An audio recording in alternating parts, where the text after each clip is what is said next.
I'm Wolf from Healing Wolf Coaching, here to walk with you on the very interesting, very adventurous path of recovery.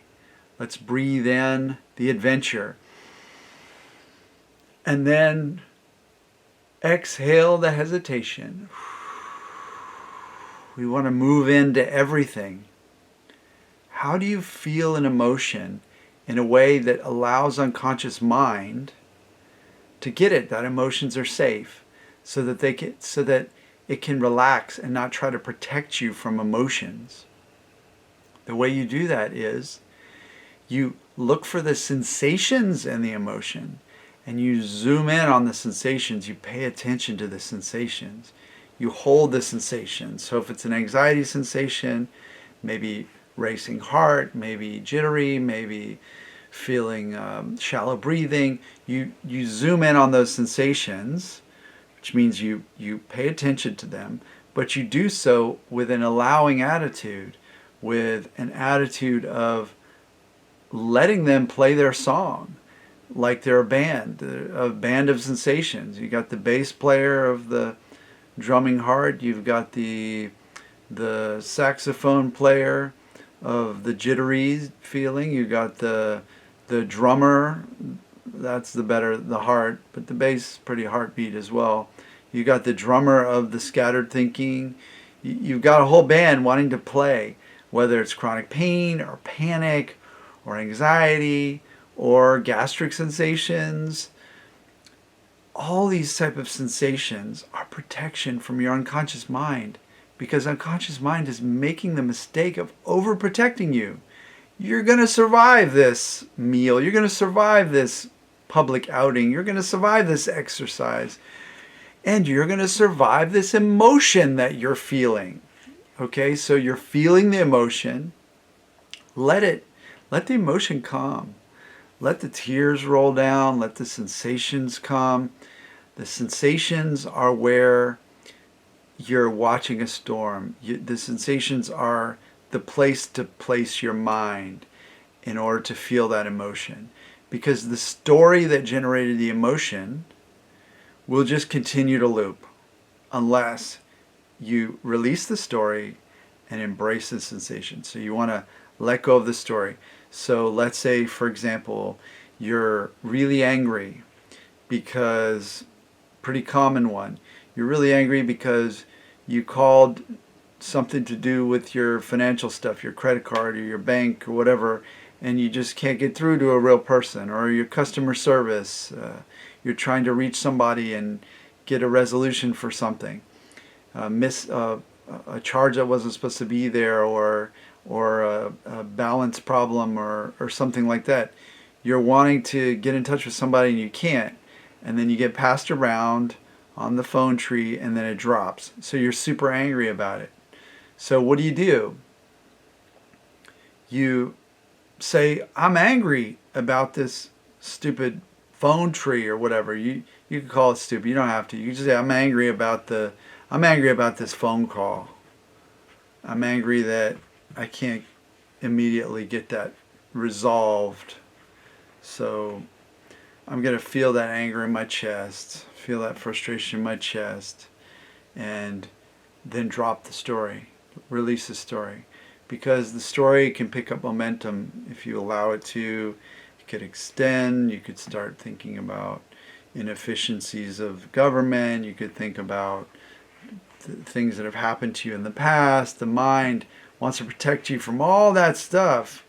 And you just have some anger sensations. Maybe your face is a little red. You feel a little flustered.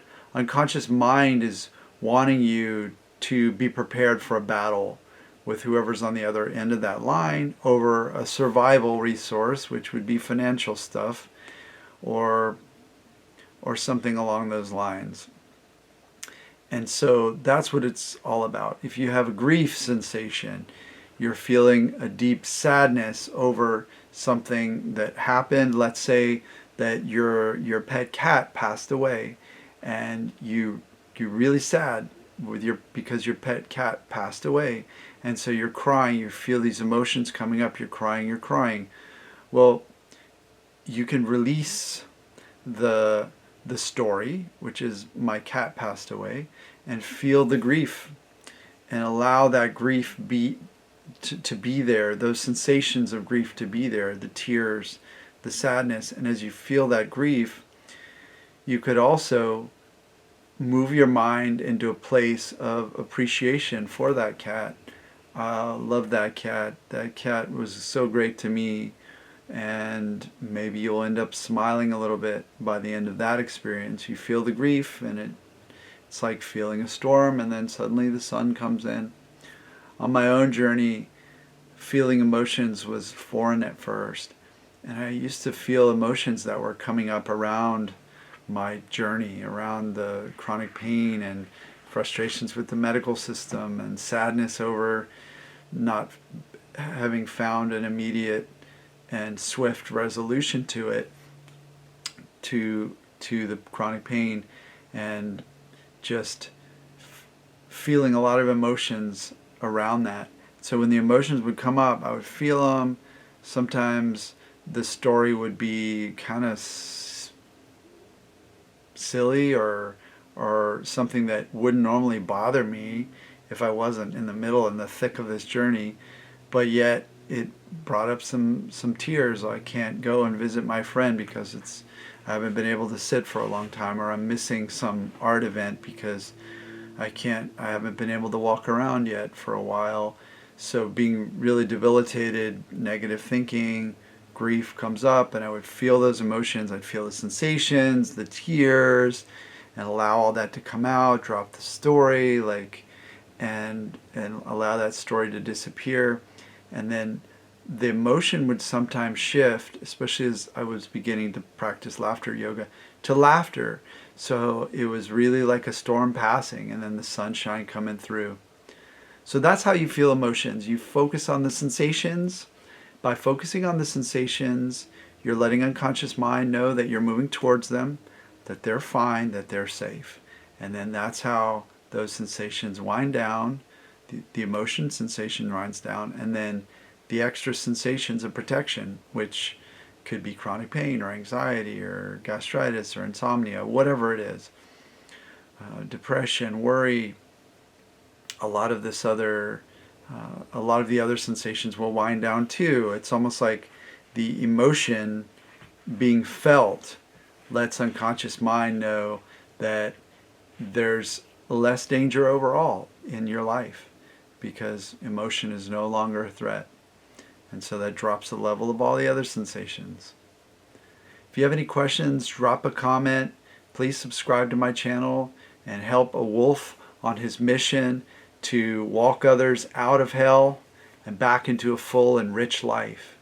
If you'd like to work with me one-on-one, head over to my website, healingwolfcoaching.com, and book a free consult call where we will strategize as to the best path to accelerate your recovery. And if you want to sign up for my newsletter, then you also get a free meditation. I also have a Facebook group, Healing Den. It's called like Wolf's Den. So head over there, join the community, drop questions in. There are other coaches in the community. There are other people who are on a recovery journey, and we can all support each other there. I'll see you in the next video.